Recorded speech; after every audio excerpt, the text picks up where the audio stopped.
Magandang araw mga viewers, mga friends, followers.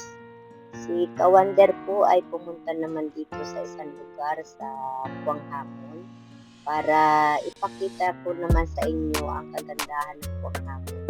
Lalo na po itong tour bus. Kung pupunta po kayo dito sa Korea, sasakay po kayo dito sa tour bus para makita nyo ang ganda ng city.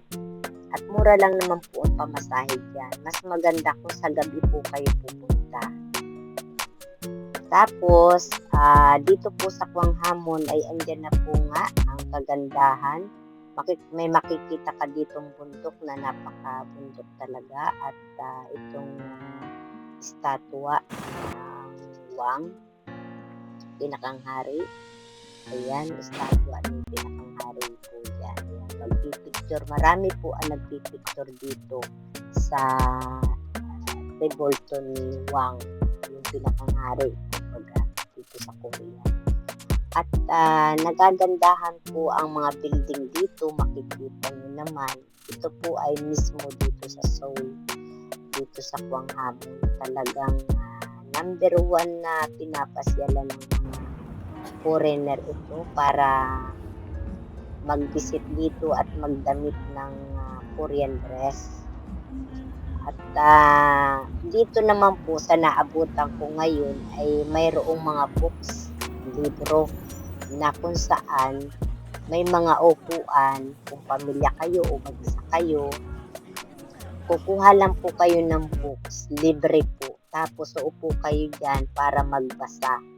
At mamayang gabi ay may show. Kaya ngayon po ay mainit pero malakas po yung hangin. Kaya hindi masakit sa balat yung araw.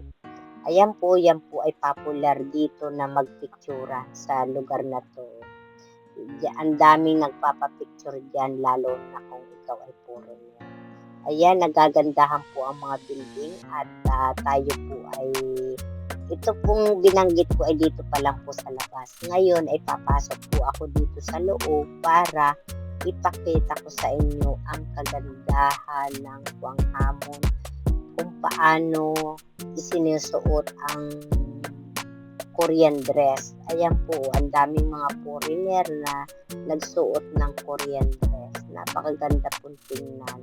Kaya inaanyayahan ko po kayo na mamasyal dito sa Korea para maranasan nyo ang mag-Korean dress.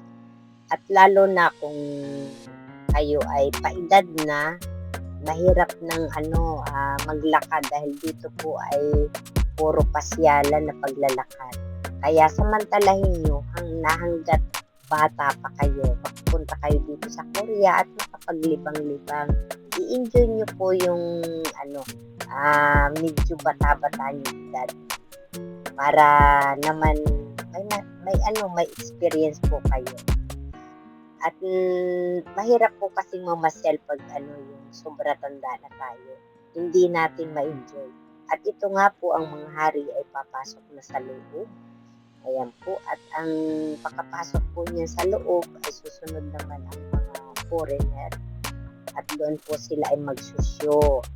At tayo po ay papasok na rin dito sa loob para ipakita ko sa inyo ang mga foreigner na nagsuot ng mga Korean dress. Ayan, may bata pa nga po.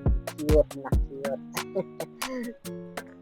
At ayan po, ipakikita ko sa inyo dito ang napakagagandang Korean dress. Ayan po, yan po ay bali uupa kayo niyan. Mura lang naman po ang bayad niyan. Tapos magpapapicture kayo niyan diyan sa loob at lilibutin yung kaloob-looban niyan. At dito nga po ay may nakilala ako ditong mag-asawa na Pilipina na taga-Canada. At inilibot ko po sila doon sa loob, sa kaloob-looban. Kaya ito pong video na ito ay may part 2.